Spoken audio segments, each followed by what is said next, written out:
The August heat in Crestwood, Alabama, felt like a punishment that wouldn't end. Thick, heavy, almost alive. It clung to the skin and crawled into the lungs, turning every breath into work. Inside the Crestwood Police Department, the air conditioning hummed loudly, but even that couldn't cut through the pressure simmering beneath the fluorescent lights. The bullpen looked calm from the outside, quiet desks, soft lamp glow spilling across paperwork. But for Officer Maya Turner, nothing felt calm. Not tonight. She sat motionless at her desk, jaw tight, spine stiff, eyes locked on her computer screen without really reading a word. The cursor blinked over a half-finished report, but her focus drifted every few seconds to the glass wall of Captain Jonathan Reed's office. He'd passed her station 3 times already. 3 times the same slow walk, the same glint in his eyes, the same lingering stare that made her throat go tight. When he looked at her, it wasn't the way a superior looked at a promising young officer. It was hunger, entitlement, ownership, a warning wrapped in a smirk. Maya's hand twitched toward the bottom drawer of her desk. She slid it open just an inch, just enough to see the small orange pill bottle tucked beneath a stack of case files. Her secret, her burden, her reminder of the night 3 years ago that had changed everything. The night a suspect's needle had pierced her glove and fate had pierced her future. She'd survived the diagnosis, survived the shame, survived the loneliness of keeping it hidden in a department where rumors spread faster than wildfire. But surviving Reed? That was something else entirely.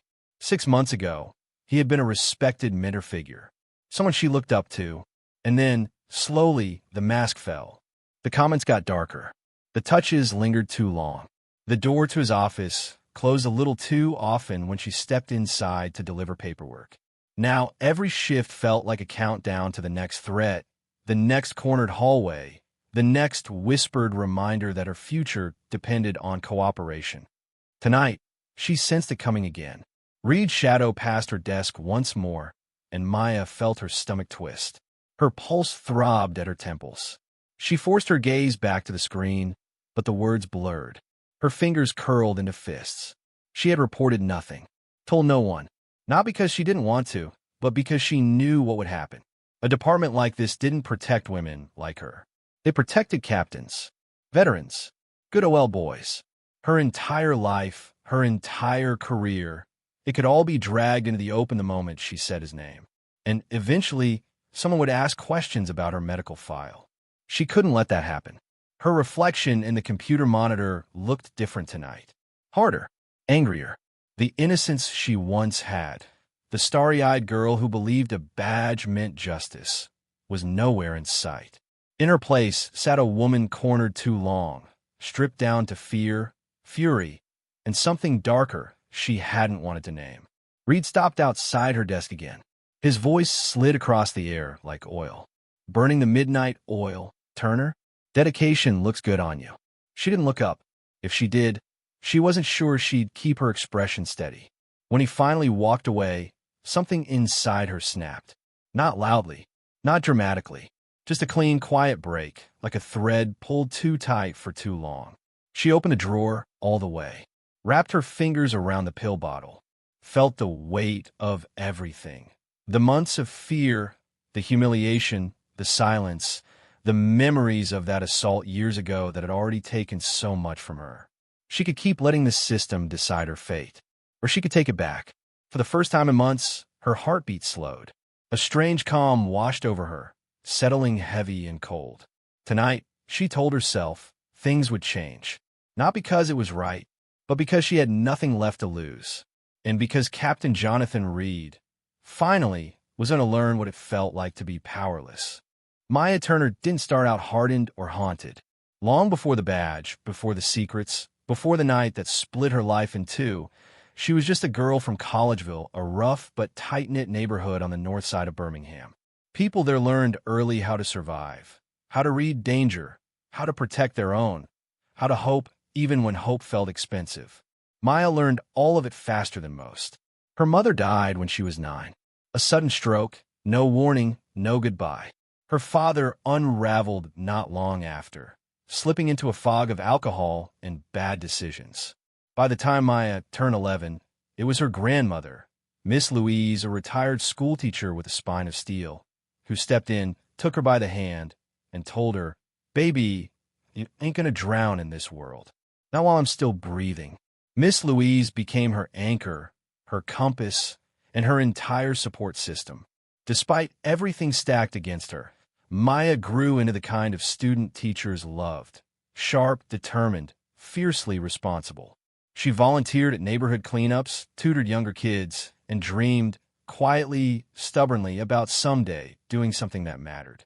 In a place where most people tried to stay away from police, Maya wanted to become one. Not the kind that showed up after the damage was done, but the kind who prevented it. The kind who made kids like her feel safe. Her grandmother encouraged it. If you don't like what the world looks like, she'd say, go be the one who changes it. At 21, Maya walked into the police academy with her chin high and her heart full. She excelled in everything: physical training, firearms, crisis negotiation. She wasn't the biggest recruit, but she was always the last to quit. Instructors said she had command presence. Fellow cadets said she was going straight to detective someday. Her first years on the force were everything she hoped for. She worked long shifts, took every overtime assignment, and quickly earned a reputation for being calm under pressure. She stopped fights before they started, talked down armed suspects, and treated victims with a level of compassion that reminded people why they once trusted the badge. But policing came with darkness too. 3 years into her career, Maya responded to a domestic violence call in a rundown apartment complex off 11th Avenue. A man high on PCP had barricaded himself inside with his girlfriend. When Maya forced entry with her partner, chaos exploded, screaming, shattered glass, a blur of limbs. In the struggle, he lunged at her with a syringe. She felt the sting before she even saw it. The next weeks blurred into hospital rooms, blood draws, waiting rooms that smelled like disinfectant and dread. She remembered staring at the ceiling while a doctor read the results, hearing the words but feeling like they were coming from underwater. HIV positive. Everything inside her collapsed. She thought about quitting, thought about disappearing, thought about how unfair it was that one frantic moment, a moment where she'd been trying to save someone else, had sentenced her to a lifetime of fear and secrecy. Only 2 people knew, her grandmother and the department's medical officer, who promised confidentiality. Outside those walls, Maya pretended nothing had changed. She took her meds. She followed every rule. She kept her viral load undetectable. She told herself it didn't define her, but did change her. Dating became complicated. Friendship became selective. Tomorrow became something she planned carefully instead of something she ran toward. Still, she worked. She succeeded. She built a name for herself. And for a long time, she believed the worst was behind her, that she had already survived the biggest blow life could deliver. But she hadn't met Captain Jonathan Reed yet. She had no idea the real wound, the one that wouldn't heal, was still waiting for her in a corner office at the Crestwood Police Department. Captain Jonathan Reed entered Maya Turner's life the way predators often do, quietly, politely, wearing the mask of someone trustworthy. At first, Maya saw him the same way everyone else in the Crestwood Police Department did, a seasoned officer with 2 decades of experience, a man who knew every back alley, every judge, every trick in the book. He had the kind of authority people didn't question, the kind that could make or break careers with a single recommendation. Reed wasn't the yelling type. He didn't bully recruits or brag about his power. He was smooth, calculated, the kind of superior who offered you coffee, remembered your birthday, and praised your work in front of the chief. His uniform was always pressed, his boots always shined, his smile always perfectly measured. To anyone looking in from the outside, he was the definition of old-school leadership. When Reed first approached Maya, she was flattered, maybe even relieved. Having a captain recognize her hard work felt like validation after years of pushing herself to be better, faster, sharper. He complimented her report writing, her calm during high-stress calls, her instincts on scene. He invited her to sit in on-case meetings usually reserved for senior officers. He even told her she had the potential to become sergeant in record time. For a young officer from Collegeville who had clawed her way up, those words meant everything. But compliments from Captain Reed came with something Maya didn't immediately notice. The way his eyes lingered a fraction too long. The way he always stood just a little too close. The way every good job, Turner, sounded like it held a second meaning. At first, she brushed it off. Men in power sometimes behaved awkwardly. She'd learned to navigate it. But then little things started piling up. A hand on her shoulder that didn't move fast enough. A comment about how sharp she looked in uniform. A joke about her being too pretty for night shifts. Each moment small enough to dismiss individually, but together unmistakable. Soon, Reed found excuses to keep her after meetings. He'd close his office door out of habit, he claimed. He'd lower his voice, lean in, touch her arm as he laughed at something she didn't find funny. Maya tried to maintain boundaries without causing trouble. She kept conversations short, responses minimal, posture stiff. But Reed wasn't a man who took subtle hints. If anything, her discomfort intrigued him. The first real shift came when he started reassigning her. One week, she was removed from a high-profile burglary case she'd worked on for months. The next, she found herself stuck with tedious neighborhood calls and parking complaints. Reed would shrug when she asked about it, offering vague explanations about departmental needs and resource distribution. The message was clear. He controlled her opportunities. And then came the jokes, the ones he told in a way that pretended innocence but cut deep. You know how it is, Turner. Promotion boards love candidates who are flexible. Or some officers get ahead based on talent. Others based on relationships. She was furious, but she couldn't show it. Not when one wrong reaction could be twisted into insubordination. Eventually, the small aggressions turned into something bolder. Reed started showing up wherever she was, hallways, locker rooms, the gym, the parking lot. Always with that same smug smile, always with a comment that hovered between inappropriate and threatening. Coworkers saw it. She could tell by the way they looked away, by how conversations stopped when she walked in. But no one said a word. No one challenged a captain. And deep down, Maya began to realize something terrifying. She was alone. Reed had the power.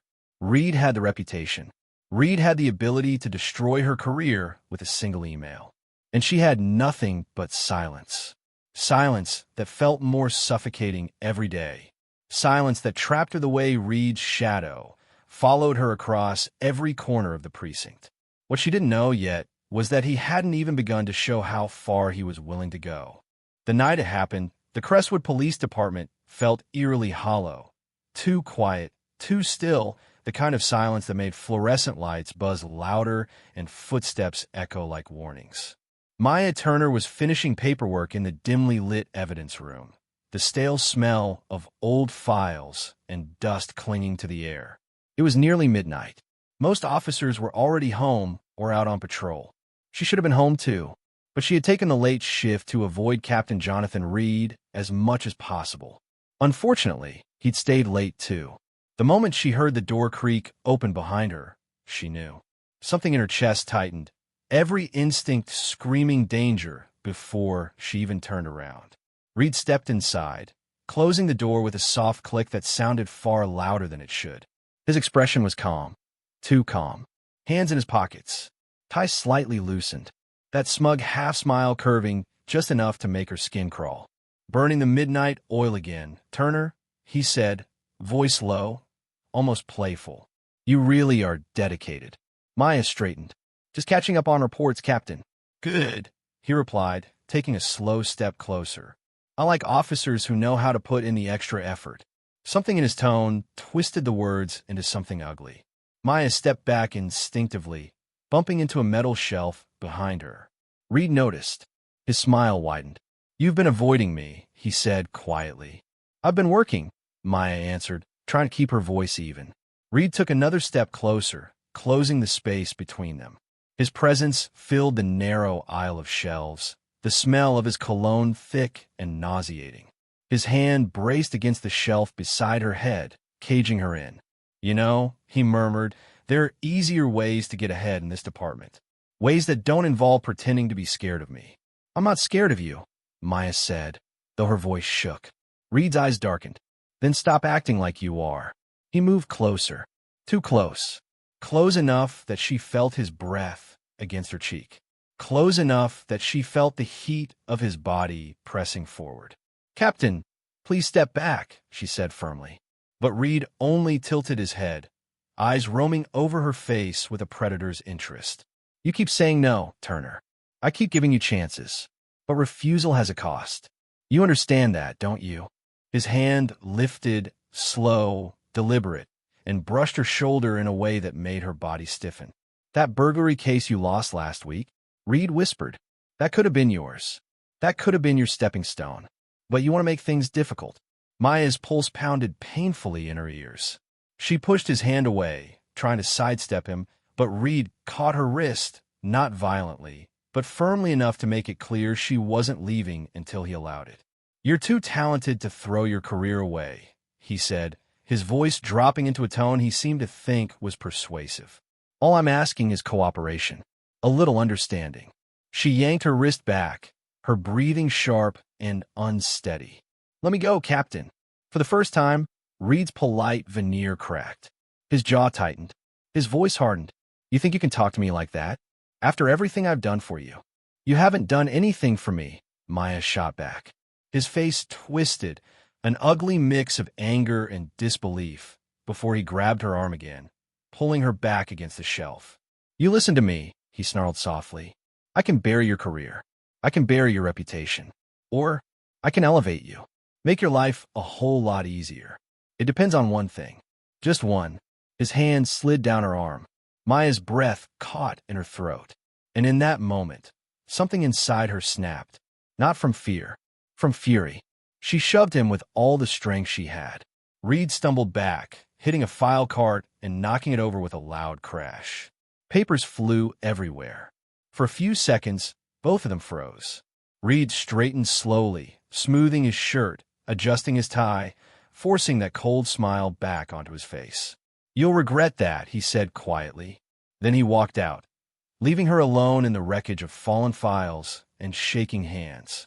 Maya collapsed to her knees, adrenaline flooding her veins, tears burning her eyes. She stayed like that for several minutes, trying to steady her breathing, trying to convince herself she was still in control of her life. But she knew the truth. Tonight wasn't just another incident.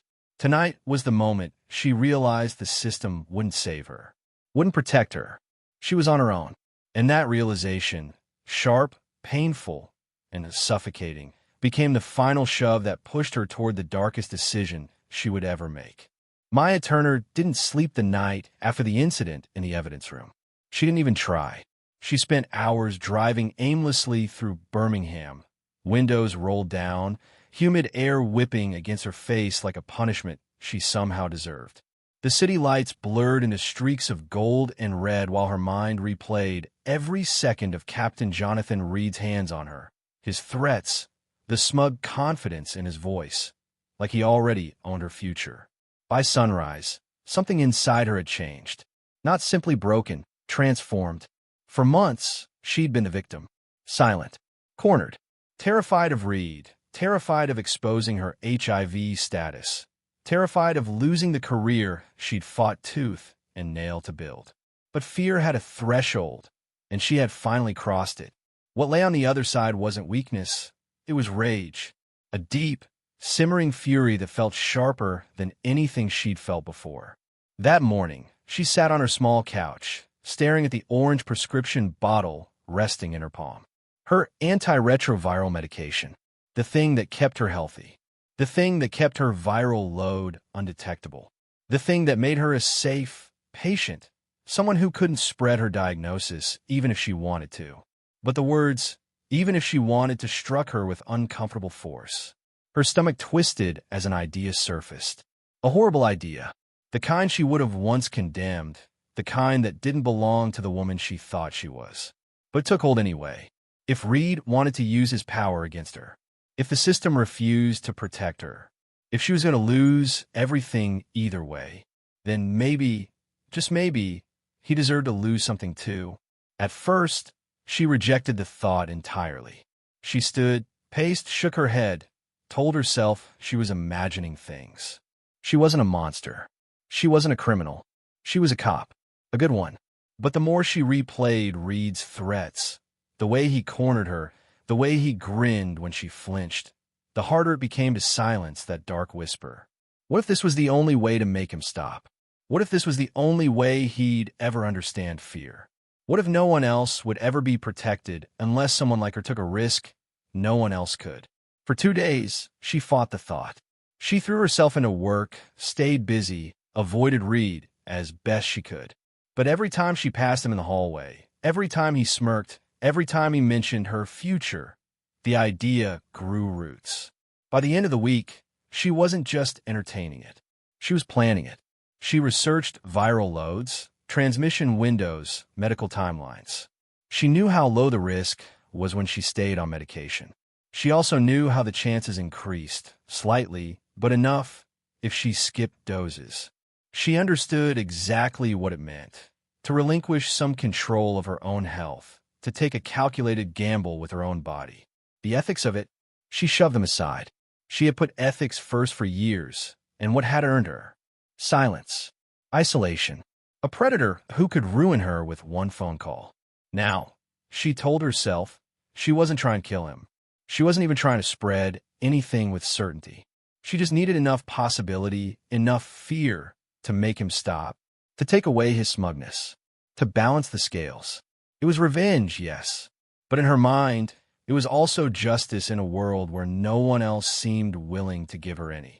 Each skip dose felt like a tiny rebellion, a step toward reclaiming control, a step toward becoming someone who didn't cower anymore, a step toward the moment she would walk into Reed's office, voluntarily, on her terms, and give him exactly what he had demanded from her for months.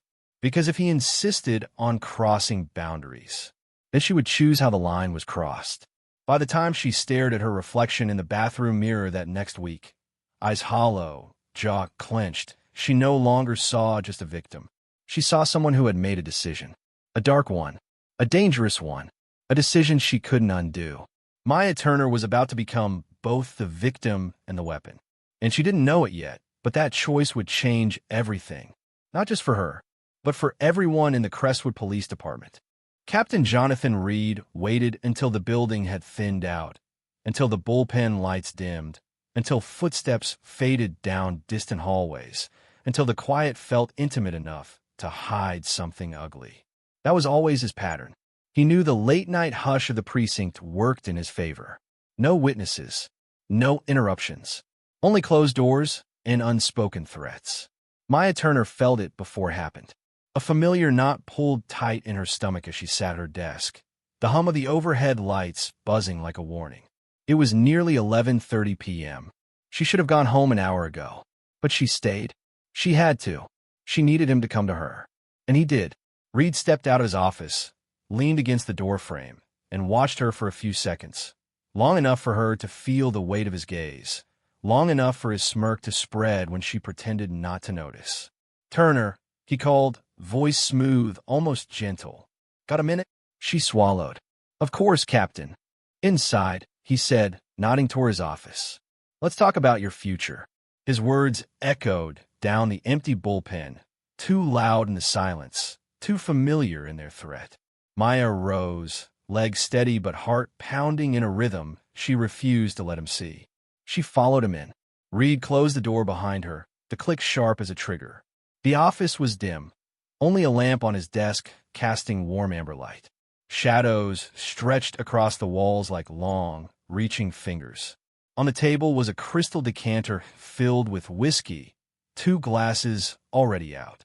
Reed poured slowly, deliberately, as though they were about to discuss a promotion instead of something far more sinister. "Sit," he said. Maya obeyed. She had rehearsed this moment in her mind for days, but now that she was here, now that she could smell the whiskey, see the smug confidence in Reed's eyes, her throat tightened. Doubt flickered for a moment, but she crushed it quickly. There was no turning back. Reed handed her a glass and sank into the chair beside her, far too close. "You know, Turner," he said, swirling his drink, "some officers work for years and never get the opportunities you've had. I've been good to you. Good. The word tasted foul. Maya kept her face neutral. I appreciate your guidance. His smile widened. That's what I like to hear. He leaned forward, the air thick with liquor and entitlement. His hand brushed her knee, lightly, casually, as though claiming ownership. Maya forced her breath to stay even. Her fingers moved to her pocket, curling around the small placebo pill she'd prepared earlier. Reed didn't notice as she dropped it into her whiskey. It fizzed softly. He didn't notice when she lifted the glass and drank the entire thing in one slow, deliberate swallow. His eyes flashed with something: surprise, satisfaction, victory. See, he murmured, sliding even closer. I knew you'd come around. You just needed a little guidance. Maya's stomach twisted with disgust, but she kept her expression steady. I'm listening, Captain. He reached for her, his hands bold, entitled, practiced. Maya let him. She had to. She had chosen this.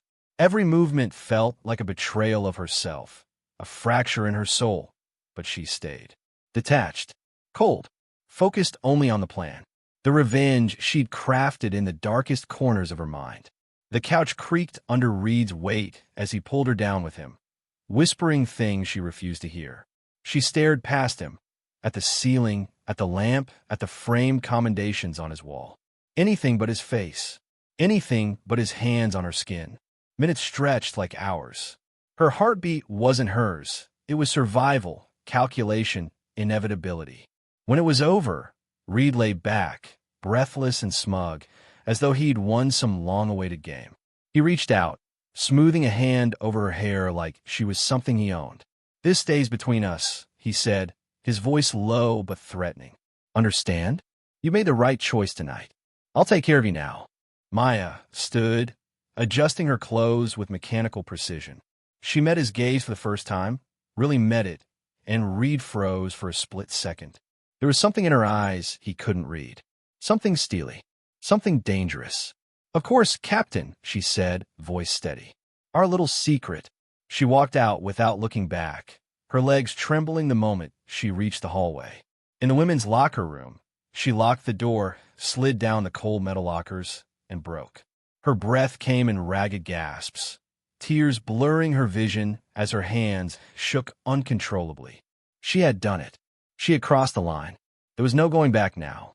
But for the first time in months, the fear that had lived inside her shifted. Tonight, Jonathan Reed thought he had won. But Maya Turner knew, absolutely knew, that she had just changed the game forever.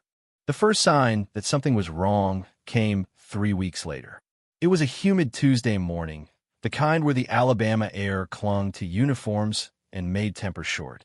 Officers milled around the bullpen, sipping burnt coffee, getting ready for briefing, when Captain Jonathan Reed stumbled out his office. At first, no one reacted. Reed was usually dramatic, always making an entrance. But this was different. His steps were uneven, his face pale. He braced himself on the doorframe, blinking hard as if the room were spinning. Conversations trailed off. Officers turned. Captain, you okay? Someone asked. Reed opened his mouth, but no words came out. Only a low, strangled sound. Then he collapsed. The crash echoed through the bullpen, chairs scraping, papers scattering, several officers rushing forward. Maya Turner stood frozen for half a second, watching him seize on the floor, limbs jerking violently. She felt a cold pressure crawl up her spine. Not triumph, not guilt, something far more complicated, an icy dread she hadn't expected. Sergeant Anthony Cole knelt beside Reed, shouting for someone to call EMS. A paramedic unit arrived within minutes, lifting Reed onto a stretcher as he drifted in and out of consciousness. His face was drenched in sweat. His skin looked almost gray. What happened? Someone whispered. Heat stroke. Heart attack. No, man, he looks sick. Reed was rushed out, red lights flashing against the precinct windows. As soon as the doors shut behind the ambulance, the room filled with murmurs. Officers crowding together. Curious eyes. Nervous speculation. Maya felt their stares drifting toward her, not accusing, just searching. She forced herself to breathe evenly, pack her gear, and head out to her patrol car as if nothing were different. But her hands shook on the steering wheel. She had skipped her meds for days. She had known the protocol. She had calculated the risk. But knowing something in theory is very different from watching it unfold in real time. By noon, word spread. Reed hadn't suffered a stroke. Doctors were running tests. Lots of them. By evening, the rumors sharpened into a whisper that swept the department like wildfire. Reed had tested positive for HIV. When the news reached Maya, she felt the world tilt for a moment. Not shock. She had mentally prepared herself for this outcome, but the finality of it still struck her like a blow. Her heart pounded, palms damp, throat tight. She ducked into an empty supply closet and steadied herself against a shelf. It's happening. It actually happened. Within 24 hours, Internal Affairs descended on the precinct. Detective Brian Douglas, a quiet, analytical man with sharp eyes, led the investigation. He spoke little, listened a lot, and took notes on everything. The kind of investigator who could read a lie before it fully formed. He called officers in one by one. When Maya's turn came, she kept her composure. Douglas asked routine questions. When she last saw Reed, what their working relationship was like, whether she had noticed any strange behavior. She answered carefully, sticking as close to truth as possible without revealing anything incriminating. Then Douglas closed his notebook. One more thing, Officer Turner, he said. Several female officers have mentioned tension between you and Captain Reed. Anything you'd like to share? Maya's chest tightened. Captain Reed could be difficult, she said cautiously.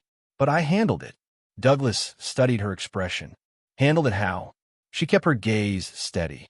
Professionally. It wasn't a lie, but it wasn't the full truth.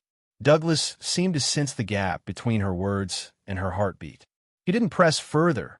Not yet, but she felt the weight of his suspicion lingering as she left the room. Meanwhile, the department erupted. For female officers came forward with harassment complaints. Two admitted Reed had propositioned them. Another claimed he'd touched her without permission. The chief placed Reed on administrative leave as he remained hospitalized.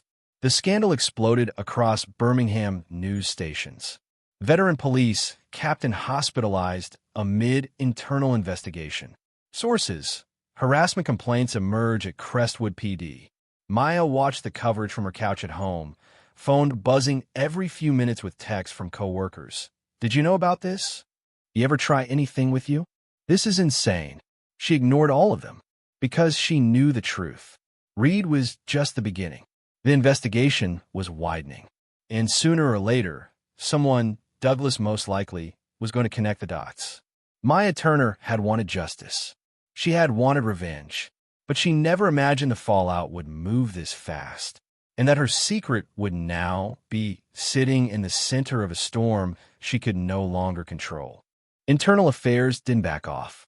They circled tighter, moving with the quiet precision of people who already sensed where the truth was hiding. And Maya Turner felt the walls close in long before anyone knocked on her door.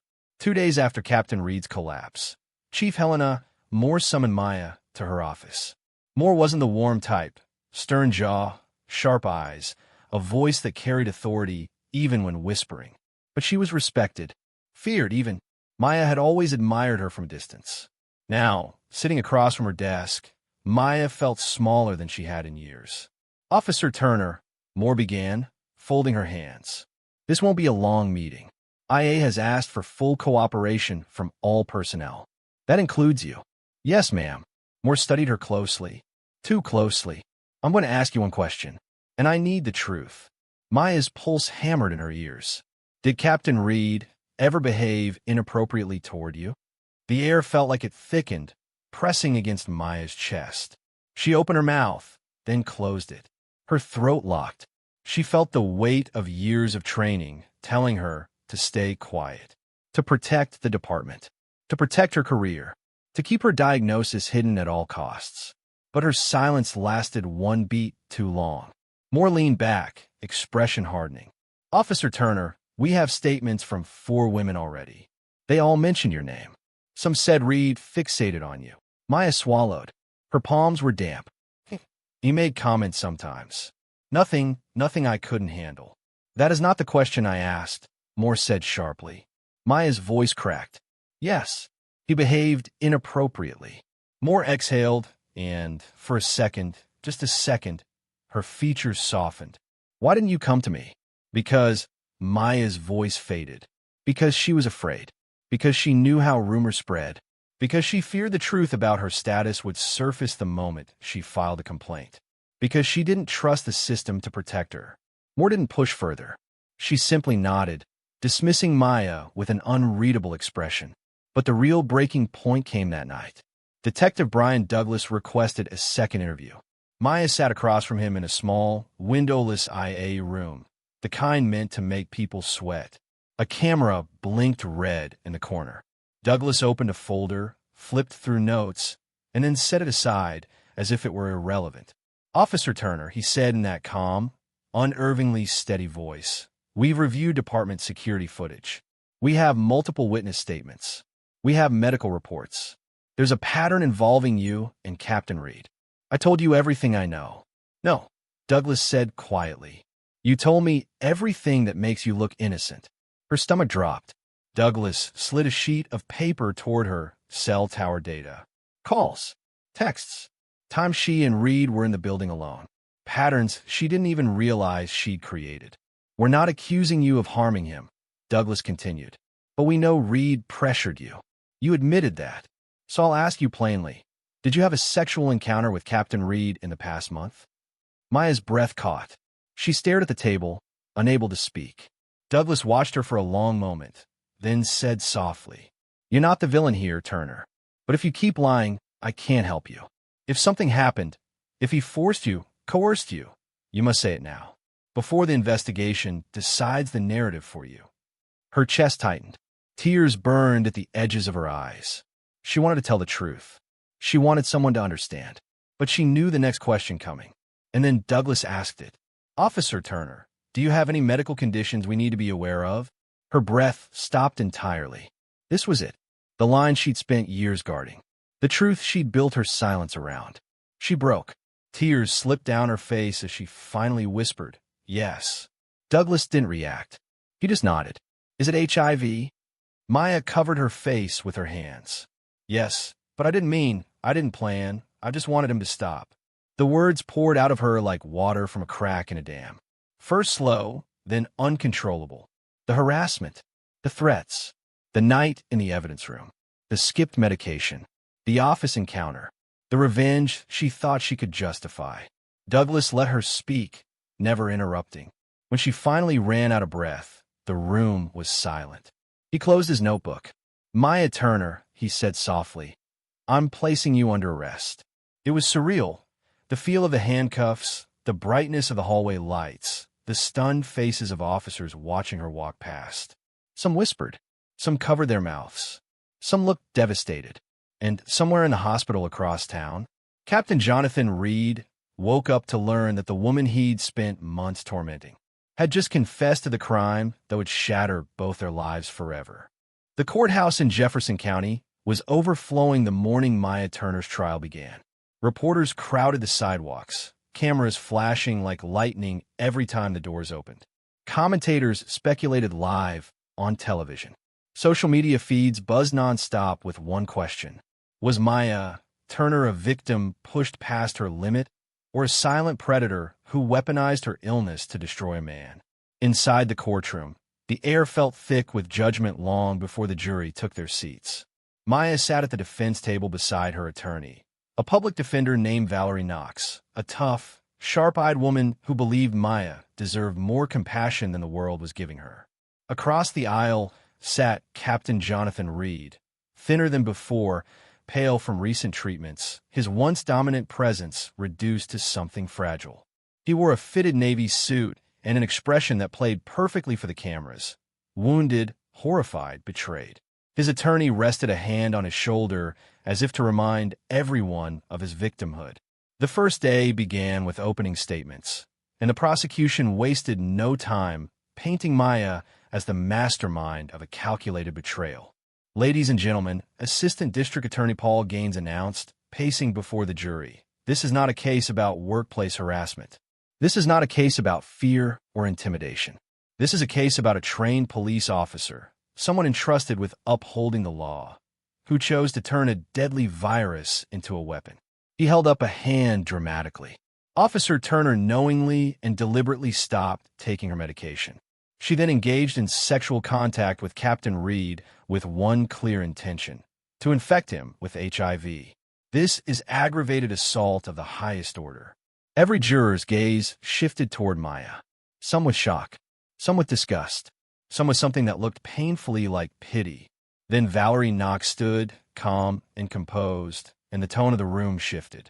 "What the prosecution won't say," she began, "is that Captain Jonathan Reed used his position of authority to terrorize my client for months. He cornered her, touched her, threatened her career. He held her future hostage." She paused, letting the words sink in, and the department did nothing. Knox walked closer to the jury box. Was Maya's decision morally right? No, and she will never say it was. But ask yourselves this: what happens when someone is pushed into a corner so deep, so dark, they believe the only way to survive is to fight back? This is not the story of a weapon. It is the story of a woman failed by a system that should have protected her. Some jurors shifted in their seats. One older woman's expression softened. But the evidence that followed was brutal. Reed took the stand, his voice steady and rehearsed. "I tried to mentor her," he said, eyes glassy. "I never forced anything. I never threatened her. I cared about her career. And she repaid me by giving me a death sentence." His words landed like arrows. Then came the female officers, one after another, testifying to Reed's inappropriate behavior over the years. But under cross-examination, each had to admit they never filed formal complaints. That lack of documentation let the prosecution cast doubt, suggesting exaggeration, resentment, bandwagon accusations. When Maya took the stand, the courtroom fell silent. Her voice was small at first, but as she described the harassment, her diagnosis, her fear, the humiliation, the isolation, tears streamed freely from her eyes. Even some jurors blinked hard, moved by the rawness of her words. But then came the questions she couldn't escape. Did you stop taking your medication intentionally? Yes. Did you intend to raise the risk of transmission? Yes. Did you have sex with Captain Reed, knowing he was unaware of your status? Yes. The courtroom buzzed with whispers. Truth had consequences. In closing arguments, the prosecution hammered the point home. Whatever hardships Miss Turner faced, they do not justify turning her body into a biological weapon. The defense countered passionately. Punish her if the law demands it, but do not forget who put her in that position. Do not forget who held the power. Do not forget how alone she was. After hours of deliberation, the jury returned. Guilty of aggravated assault. Guilty of reckless endangerment. Not guilty of attempted murder. A small mercy, but hardly a victory. Maya Turner's face didn't change when the verdict was read. She simply closed her eyes, once, slowly, as if acknowledging a truth she had accepted long before the trial began. This was never going to end any other way. The judge's voice echoed through the stunned courtroom. "I hereby sentence you to 15 years in the custody of the Alabama Department of Corrections." And just like that, the story of Maya Turner, the officer fighting for justice, became the story of inmate Turner, prisoner number 41760, walking into a future she didn't know if she deserved, but one she would have to survive nonetheless. The heavy steel gates of North Haven Correctional Facility clanged shut behind Maya Turner on a cool autumn morning, releasing her back into a world she no longer recognized. After serving 5 years, reduced for good behavior, she was technically free. But the moment she stepped outside, she realized freedom didn't erase the past. It only forced her to face it in the daylight. Maya stood there, clutching a small canvas bag with everything she owned. Cars rushed past on the nearby highway. People honked. Music played from open windows. But she felt like a ghost drifting through a life that had moved on without her. Only one person came to pick her up, Captain Marcus Hill, now promoted and carrying the weary look of someone who had seen too many battles inside and outside the badge. "Welcome back to the world, Maya," he said softly. She tried to smile, but it felt unfamiliar, like a muscle she hadn't used in years. In the weeks that followed, Maya moved into a small transitional apartment provided by a reentry program. What she learned quickly was brutal. The world had not forgiven her, and it certainly hadn't forgotten. To many, she wasn't a victim of harassment. She wasn't a former Rising Star officer. She was the woman who used HIV as a weapon. Strangers stared. Store clerks avoided eye contact. Job interviews ended the moment her name appeared on the background check. Even the quietest conversations seemed to stop when she entered a room. But prison had taught Maya something important: how to rebuild from nothing. And then came a lifeline. Marcus introduced her to the Brighton Community Center, a safe haven for at-risk teens. Its director, Elena Moore, a former nurse, listened quietly as Maya explained her past. She didn't ask intrusive questions. She didn't recoil. She simply nodded with understanding. "I'm not here to judge you," Elena said. "I'm here to see who you can become." For the first time in years, Maya felt a piece of the weight lift. She started volunteering, teaching self-defense classes, counseling teens who had survived harassment or abuse, and leading HIV awareness workshops. She never glamorized her story. She never excused her actions. She told the truth, every painful inch of it, so others wouldn't repeat her mistakes. And then one afternoon, as Maya wrapped up a class, the room fell silent. A woman in a crisp suit stood in the doorway, hair silvering at the temples, posture rigid, eyes sharp but not cruel. Chief Denise Morgan, the new head of the Birmingham Police Department. "Maya," she said, stepping forward, "I've been watching the work you've done here. And to be honest, it's more than a lot of my own officers have accomplished." Maya froze, unsure if this was praise, caution, or something in between. "We're launching a new community policing initiative," Morgan continued. "We need someone who understands both sides of the badge, someone who's lived through what our training programs keep failing to address. I want you to join us as a consultant." Maya stared at her, stunned. "You're offering me a job?" "Not as an officer," Morgan replied quickly, "but as a voice we desperately need." It wasn't forgiveness, but it was something close, an opening, a second chance. And Maya took it. Months passed, and she became an unexpected force inside the department.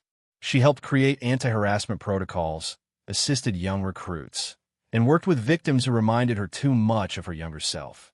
Some officers still glared when she entered a room, but others listened and respected her in ways she never expected. At night, standing by her apartment window, Maya sometimes thought about who she used to be. The hopeful rookie who believed she could change the world, and the broken woman who made a terrible choice out of fear and rage. Now, she wasn't trying to rewrite the past. She was trying to build a different future. One day at a time, one conversation at a time, one act of good at a time. Slowly, steadily, Maya Turner was becoming something she thought she had lost forever. A force for good, even without a badge.